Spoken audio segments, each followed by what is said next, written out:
അമ്മമാരെ, അമ്മയാകാൻ തയ്യാറെടുക്കുന്നവരെ. ഓഗസ്റ്റ് 1 മുതൽ 7 വരെ ലോക മുലയൂട്ടൽ വാരമാണെന്ന് ഒരുവിധം എല്ലാവർക്കും അറിയാവുന്നതാണ്. മീഡിയാസിൽ കൂടിയാണെങ്കിലും പത്രമാധ്യമങ്ങളിൽ കൂടിയാണെങ്കിലും ഇതിൻ്റെ പ്രാധാന്യം ഓരോ വർഷം ചെല്ലുന്നതോടും കൂടിക്കൊണ്ടിരിക്കുകയാണ്. അമ്മമാരാകാൻ തയ്യാറെടുക്കുന്നവർക്ക് മുലയൂട്ടലിൻ്റെ പ്രാധാന്യത്തെക്കുറിച്ച് അവർക്ക് ഒരു അവബോധം സൃഷ്ടിക്കുക എന്നുള്ളതാണ് ഇതുകൊണ്ട് ഉദ്ദേശിച്ചിട്ടുള്ളത്. ഇപ്പോൾ മുലപ്പാലിൻ്റെ പ്രാധാന്യത്തെക്കുറിച്ചും അതിൻ്റെ അമ്മയ്ക്കും കുഞ്ഞിനും മുലയൂട്ടുന്നതോട് കൊണ്ടുള്ള പ്രാധാന്യത്തെക്കുറിച്ചുമൊക്കെ ഒരുവിധം എല്ലാവർക്കും അറിയാം. ഇന്ന് ഇവിടെ ഞാൻ പറയാൻ ഉദ്ദേശിക്കുന്നത് മുലപ്പാൽ കൊടുക്കുന്നത് എപ്പോൾ തുടങ്ങണം, എങ്ങനെ ചെയ്യണം,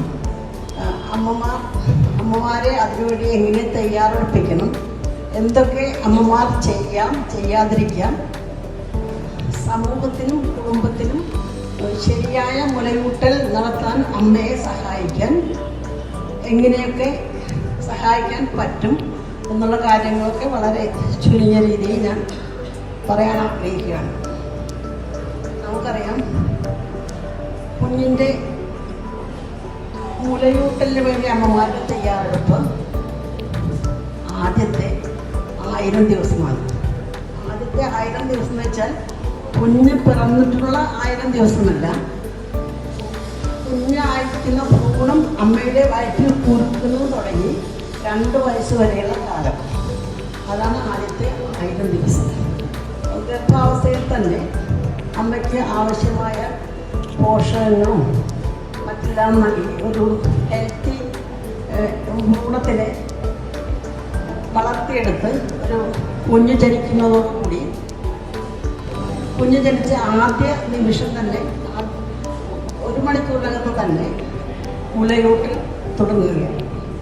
മുലയൂട്ടൽ എപ്പോൾ തുടങ്ങുമെന്ന് വെച്ചാൽ സാധാരണ പ്രസവമാണെങ്കിൽ ഒരു 1 മണിക്കൂർ ഏറ്റവും വേഗം എപ്പോഴാണെന്ന് വെച്ചാൽ തുടങ്ങാം. ഒരു സിസേറിയൻ പ്രസവമൊക്കെ ആണെങ്കിൽ ചിലപ്പോൾ അനസ്തീഷ്യയിലൊക്കെ റിക്കവർ ചെയ്യാൻ കുറച്ച് സമയമെടുക്കും. അത് ഒരു 2-3 മണിക്കൂർ അത് ചെയ്താലും മതിയാണ്. ആദ്യത്തെ പാൽ എന്ന് പറയുന്നത് കൊളസ്ട്രോൾ, ആദ്യമായി വരുന്ന കട്ടി കൂടിയ മഞ്ഞ നിറത്തിലുള്ള കൊളസ്ട്രോളാണ് ഏറ്റവും കുഞ്ഞിന് അത്യാവശ്യമായിട്ടുള്ള പാനീയം. ശരിക്കും പറഞ്ഞാൽ കുഞ്ഞിൻ്റെ ആദ്യത്തെ ഇമ്മ്യൂണൈസേഷൻ കൊളസ്ട്രോളാണ്. അതിൽ കുഞ്ഞിനാവശ്യമായിട്ടുള്ള പോഷകങ്ങൾ മാത്രമല്ല, ഇമ്മ്യൂണോഗ്ലോബുലിൻ, ആൻറ്റിബോഡീസ്, അതായത് രോഗപ്രതിരോധ ശക്തിക്ക് ആവശ്യമായ വസ്തുക്കൾ എല്ലാം അടങ്ങിയിരിക്കും. പിന്നീടാണ് മുലപ്പാൽ ഉണ്ടാകുന്നത്. മുലപ്പാൽ കൊടുത്തു തുടങ്ങുന്നത് ഞാൻ പറഞ്ഞു, ഇമ്മീഡിയറ്റായിട്ട് കൊടുത്തു തുടങ്ങണം. പിന്നെ ആദ്യത്തെ 1-2 ദിവസങ്ങളിൽ ശരിയായ മുലപ്പാൽ വന്ന് തുടങ്ങുകയില്ല. എന്നാലും അമ്മമാർ അപ്പോഴേ മുലയൂട്ടി തുടങ്ങണം. നമ്മൾ ഒരു ഡെലിവറി കഴിഞ്ഞ ആദ്യത്തെ ദിവസം തന്നെ ഒരു റൗണ്ട് ചെല്ലുമ്പോൾ ആദ്യത്തെ കംപ്ലൈൻറ്റ് ഒട്ടും മുലപ്പാലിലൊക്കെയാണ്. അത് ശരിക്കും ശരിയായ രീതിയിലുള്ള ഫീഡിങ്ങിൻ്റെ ശരിയായ രീതി അവർക്ക് അറിയാത്തത് കൊണ്ടും കൂടെ നിൽക്കുന്നവരും അതിനെ സഹായിക്കാൻ വേണ്ടുന്ന കാര്യങ്ങൾ ചെയ്യാത്തത് കൊണ്ടുമാണ് അങ്ങനെ വരുന്നത്. പിന്നെ അവർക്ക് ശരിയായ രീതി അറിയില്ലെന്ന് വെച്ചാൽ ചിലപ്പോൾ നമ്മൾ കാണുന്നത് ബ്രായുടെ അറ്റത്ത് നിപ്പിൾ മാത്രം പുറത്ത് കാണുമ്പോഴത്തെ ദ്വാരം ഉണ്ടാക്കിയിട്ടുള്ള സ്പെഷ്യലി ഫാബ്രിക്കേറ്റഡ് ബ്രാ ഫീഡിങ്ങിന് വേണ്ടി ഒട്ടും അഭികാമ്യമല്ലാത്തൊരു കാര്യമാണ്.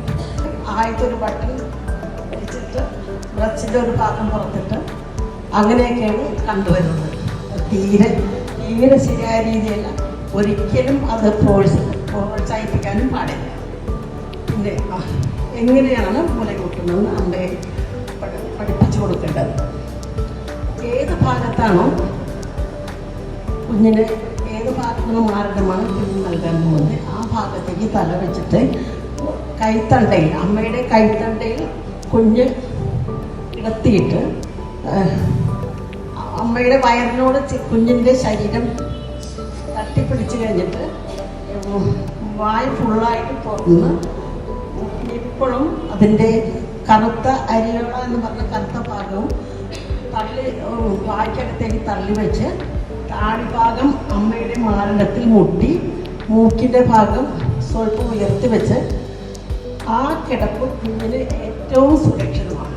അമ്മയ്ക്കും സ്കിൻ ടു സ്കിൻ ടച്ച് ഉണ്ടാകുമ്പോൾ ഈ പാലുൽപാദനത്തിന് ആവശ്യമായ ഹോർമോൺസ് കൂടുതൽ ബ്രെയിനിന് ഉത്തേജനം വരുന്ന വഴി ഹോർമോൺസ് ഉണ്ടാകുകയും പാലുൽപാദിപ്പിക്കുന്ന ഗ്ലാൻഡുകൾ പാലുൽപാദിപ്പിച്ച് പാൽക്കോയിലുകളിലൂടെ കുഞ്ഞിൻ്റെ മനയിപ്പിലൂടെ കുഞ്ഞിൻ്റെ വായിലേക്ക് എത്തുകയാണ് ചെയ്യുന്നത്. അപ്പോൾ ഈ ഒരു സ്കിൻ ടു സ്കിൻ ടച്ച് എന്ന് വെച്ചാൽ വളരെ പ്രധാനമാണ്. അതുപോലെ പാൽ കൊടുക്കുന്നതിപ്പോൾ അമ്മയുടെ വയറിൻ്റെ ഭാഗമെല്ലാം മാറുമെല്ലാം നല്ലപോലെ ശുദ്ധിയാക്കിയിട്ട് വേണം കുഞ്ഞിനെ കിടത്താൻ. പിന്നെ എപ്പോഴൊക്കെ പാൽ കൊടുക്കാം? തുടക്കത്തിൽ ഒരു 2 മണിക്കൂർ കൂടുമ്പോഴൊക്കെ കൊടുക്കാവുന്നതാണ്. പിന്നീട് ഒരു 1-2 ദിവസം കഴിയുമ്പോഴേക്ക് ആദ്യത്തെ 2 ദിവസം കുഞ്ഞിൻ്റെ വെയിറ്റൊക്കെ കുറച്ച് കുറയും. പിന്നീട് 2 ദിവസം കഴിയുമ്പോഴേക്ക് പാല് വന്നു തുടങ്ങുന്നു. അപ്പോൾ ഒരു 2-3 മണിക്കൂർ കഴിഞ്ഞ് മാത്രം പാല് കൊടുത്താൽ മതിയാകും. ഒരു കുഞ്ഞിന് ശരിയായ രീതിയിൽ പാല് കിട്ടുന്നുണ്ടെന്ന് ഉറപ്പുവരുത്താൻ അമ്മയോ അമ്മമ്മയോ പറയുന്നതല്ല, ഒരു 5-6 പ്രാവശ്യം മൂത്രം പോവുകയോ 1-2 പ്രാവശ്യം മലം വിസർജനം നടത്തുകയോ ചെയ്യുന്ന കുട്ടികൾക്ക് ശരിയായ രീതിയിൽ പാൽ കിട്ടുന്നുണ്ടെന്നാണ് അർത്ഥം. പിന്നെ ഒരു മാറി പാൽ കൊടുത്ത് കഴിഞ്ഞു, പാൽ കൊടുത്ത് വേഗം തന്നെ അപ്പുറത്തെ മാറിലേക്ക് അങ്ങനെ മാറ്റി കൊടുക്കരുത്. ആദ്യം വരുന്നത് പാല് കുഞ്ഞിൻ്റെ ദാഹം ശരിക്കാനാണ്. പിന്നെ വരുന്നത് അവസാനം വരുന്നതാണ് കൊഴുപ്പും പോഷകങ്ങളുമുള്ള പാല്. അത് കുഞ്ഞിൻ്റെ വളർച്ചയ്ക്കും ബുദ്ധിക്കുമൊക്കെ ആവശ്യമായിട്ടുള്ള പാൽ അതായിരിക്കും. അതുകൊണ്ട് ഒരു 15-20 മിനിറ്റ് ഒരു മാറിലെ പാല് കൊടുത്ത് കഴിഞ്ഞതിന് ശേഷം മാത്രം അടുത്ത മാറിലേക്ക് നീങ്ങിയാൽ മതി. പിന്നെ എത്ര നാൾ കൊടുക്കാം? ആദ്യത്തെ 6 മാസം എക്സ്ക്ലൂസീവ് ബ്രസ്റ്റ് ഫീഡിംഗ് ആണ്. അതായത് മുലപ്പാൽ മാത്രം മതിയാകും.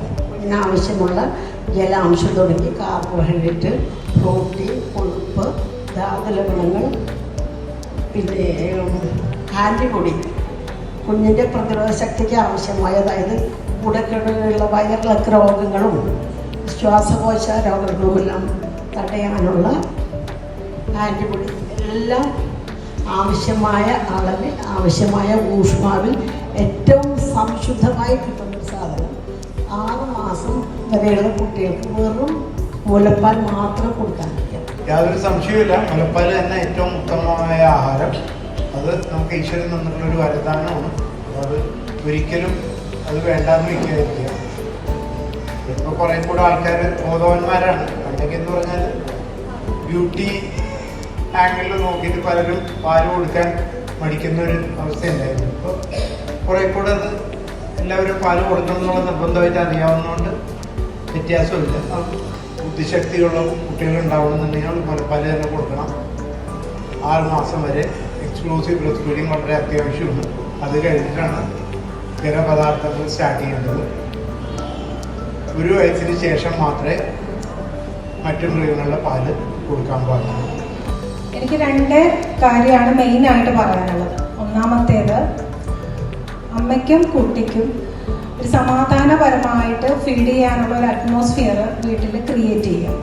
പിന്നെ രണ്ടാമത്തേത് ഡയറ്റാണ്. ഡയറ്റ് എന്ന് പറയുന്നത് ബാലൻസ് ഡയറ്റ്, ഡിവൈഡ് ചെയ്ത് കഴിക്കാം. ഒരു 3 നേരം എന്നുള്ളത് ഒരു 7-8 ടൈമായിട്ട് ഭക്ഷണം കുറേശ്ശേ കഴിക്കാം, ക്വാണ്ടിറ്റി കുറച്ചിട്ട് കഴിക്കാം. ഇപ്പോൾ രാവിലെ 8:30 ഒരു 9 ബ്രേക്ക്ഫാസ്റ്റ്, ഒരു 2-3 ഇഡലി കഴിക്കുകയാണെങ്കിൽ ഒരു 11:30 ആകുമ്പോൾ വീണ്ടും കഴിക്കാം.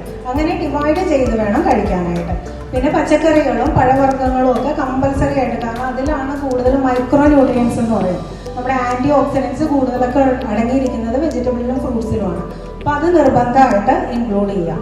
അതുപോലെ നട്ട്സ് ഇൻക്ലൂഡ് ചെയ്യാം. പ്രോട്ടീൻ ഇമ്പോർട്ടൻ്റ് ആയിട്ടുള്ളൊരു ന്യൂട്രിയൻ്റ് ആണ്. അപ്പോൾ ഇങ്ങനെ നമ്മൾ ഡയറ്റിൽ തന്നെ ശ്രദ്ധിച്ചു കഴിഞ്ഞാൽ തന്നെ ഒരുവിധം പ്രോബ്ലംസ് നമുക്ക് ഒഴിവാക്കാനായിട്ട് സാധിക്കും.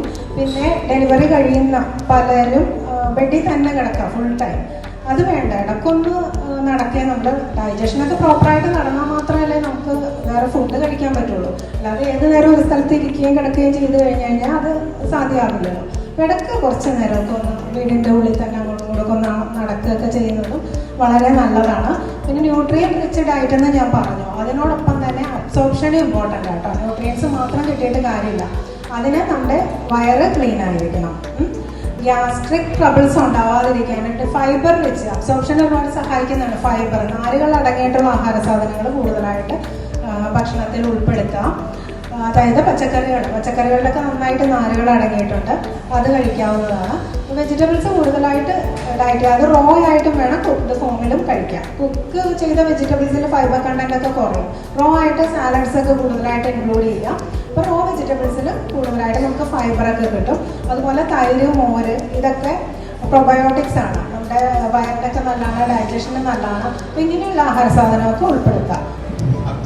കൊളസ്ട്രോൾ ആദ്യം ഒരു മഞ്ഞ നിറത്തിലെ മാതാവിൽ നിന്ന് വരുന്നതായ മുലപ്പാൽ, അത് മുലപ്പാൽ തന്നെയാണ് അതിൻ്റെ ആദ്യം first emission extraction from the breast is actually an yellow coloured substance fluid all cholesterol that will contain.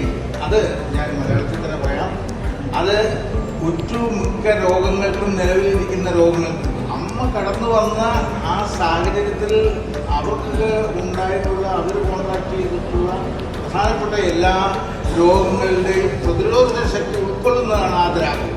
ഒരു മദറ് ഒരു ഡോക്ടറാകണോ അല്ലെങ്കിൽ ഇത് ഈ ഒബ്സ്റ്ററ്റിക്സ് ആൻഡ് ഗൈനക്കോളജി പ്രസവവും പ്രസൂതിക ശാസ്ത്രവും പഠിച്ചെടുത്ത് കുട്ടിയെ വളർത്തണമെന്നില്ല. അതാണ് നാടൻ രീതിയിൽ ഒന്നുമില്ലെങ്കിലും most important thing is actually the cleanliness, the nipple. Everything has to be cleaned very well with soap and water.